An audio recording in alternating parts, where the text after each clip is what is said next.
Hello, all. This is your boy, and we still out here hating class and loving ass. I love this pillow. Still have it. Still very much enjoy it.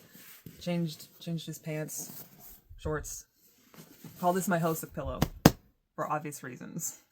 This boy's caked up. First and foremost, happy Valentine's Day. I have the one heart eye to ring in the holiday, I suppose. Today, I went to the gym, and I had a very interesting thought tangent that I got kind of spirited away on. Got caught in my mind's teeth a bit. So when I go to the gym, more often than not, I'm going to go to the sauna.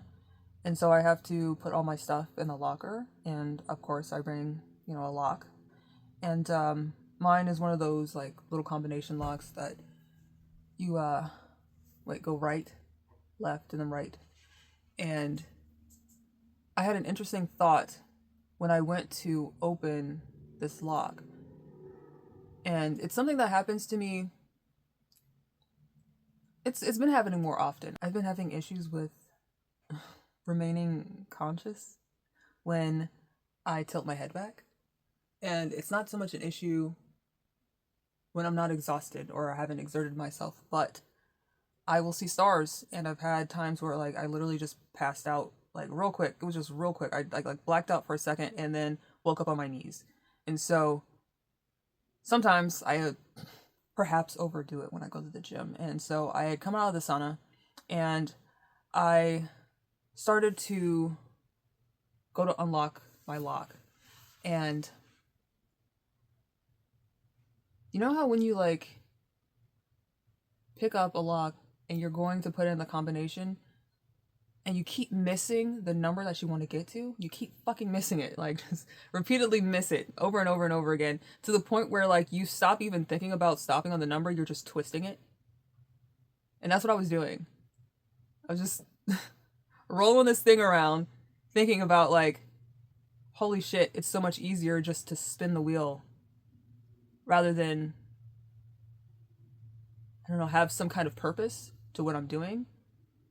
It's easier just to keep rolling rather than stop at a point at which you need to be. It's almost like the goal is more difficult, even though it requires less work than just continuously pushing, continuously spinning, nonstop rolling. You could stop because you've already hit the goal.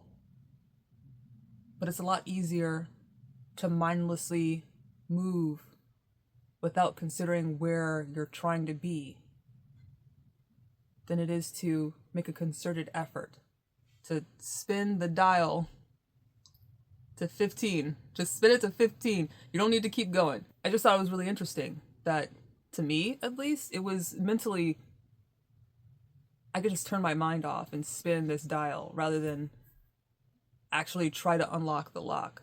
It's a lot more work to be dedicated. And I related that back to my life because I feel at the moment that I am stagnating in a very real way that is very uncomfortable. And I think I'm just spinning the dial. That's what it feels like. I'm just spinning the fucking dial and not trying to crack the code, to get the combination. They say there's no time like the present, and it's true. But there's also no time like the past and no time like the future. I think I just have this tremendous fear of failure, and I end up spinning my wheels, spinning the dial in service of others. I end up masking 24/7. I end up spending all my money on food I don't eat. Like, I make dinners for Dig every night. And not that that's not worthwhile, it's not worth doing. But there is so much that I put into that I could be using for myself. The relationships that I maintain with my family, with my friends, and and a lot with Dig. Dig takes up a lot of my energy. It's difficult to be so introverted and to have a partner who is extremely extroverted but also has no friends. And so I end up not so much alienated from my friends because I think I make time for them, but I end up alienated from myself because I don't have enough bandwidth to put in the work that I need to put in to feel at equilibrium. I'm kind of coasting on autopilot. And if I was able to like reallocate some of that energy towards some kind of goal, towards doing more writing, towards maybe trying to like buckle in and do my workout regimen like I want, or learning another language. I mean, I should have learned Korean. It's been forever. All those things have a minimum threshold that I have to meet, and the way that I'm coasting, I'm just below that. And so it seems like it's easier just to be an instrument of service, an instrument of relief, an instrument, generally speaking, to others rather than to my own happiness, to my own fulfillment. And it can sound very much like I'm blaming others for my failings, and that's not what I'm trying to do. I'm trying to say that in the absence of my ability to dedicate myself to my own purpose, I have decided to make myself of service to others. And so maybe I should pull back on doing that a bit. Maybe I should let the people in my life fend for themselves a bit more so that I can build myself, because I don't feel like the people closest to me really build me. They don't challenge me to think more than I do with myself. They don't have perspectives that are, I will say they're different. They're definitely different, but they're not delving into the experience, the human condition as heavily as I am. And so it can feel like going to a potluck and bringing, a roast, and someone else brings a tray of cookies from the grocery store.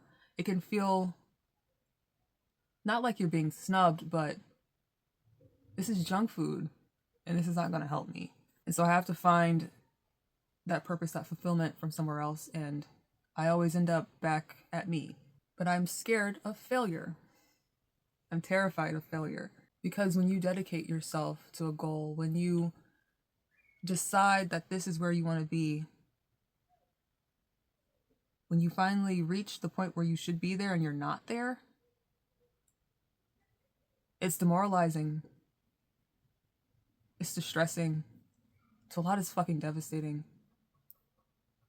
And I am terrified of feeling that way. And I think it's because I rarely feel that way. I should trust myself. Since the reason I rarely feel that way is because I rarely fail. Most things that I try, I do well at. Most things that I put my mind to, I succeed at. And so fearing failure, for me, is fucking stupid. It's dumb. And so I should just go ahead and try. And I'm not sure exactly what it is that I want to try. I was thinking, well, maybe I'll take a class in something. Maybe I'll get a certification for something. And then I was like, well, that's not what I've talked about wanting to do. Why don't I do something that I've talked about? I've talked about wanting to bodybuild. I've talked about wanting to learn Korean. I've talked about wanting to make my own designs, like expressing myself through art in a different way. Those are the things that I've talked about. And so why not actually go for it, rather than placating myself with minimal successes that don't really have a whole lot of bite to them. Let's do something that we actually want to do. Let's actually dedicate ourselves to something that fucking matters to us. It's fucking scary. It's scary. It's really scary. But I find that if you're a person that's checking in with themselves, if you're a person that knows what you want, the crusades that you go on are almost always fulfilling. Even if you find out this is not what you wanted, you have the experience of learning. And that's really fucking important. That's life. So I'm gonna try to stop being afraid of failure because I'm not good at it. I'm not good at it. Let's fail to fail. And you too. If you have something that you kind of been putting off, that you've been thinking about doing, but it's like the planets haven't aligned. Things aren't in the right place for me to do it. I could wait another month. Like, money's not right. The time's not right. It is. It's right. Go ahead and do it. Just start it. Even if you don't go whole hog, even if you don't go for the fucking gusto, that doesn't mean you can't start over and try again. Because it is worth your trepidation. It is worth the stress. It's worth the strain of feeling like this isn't going well. It's worth that because it's definitely worth the success. It's definitely worth the fulfillment that you get from doing something and it turns out exactly the way you want it. But it's also definitely worth the failure. And we're not going to fail. We're going to fail. And I think that's what this year is going to be about. Failing to fail.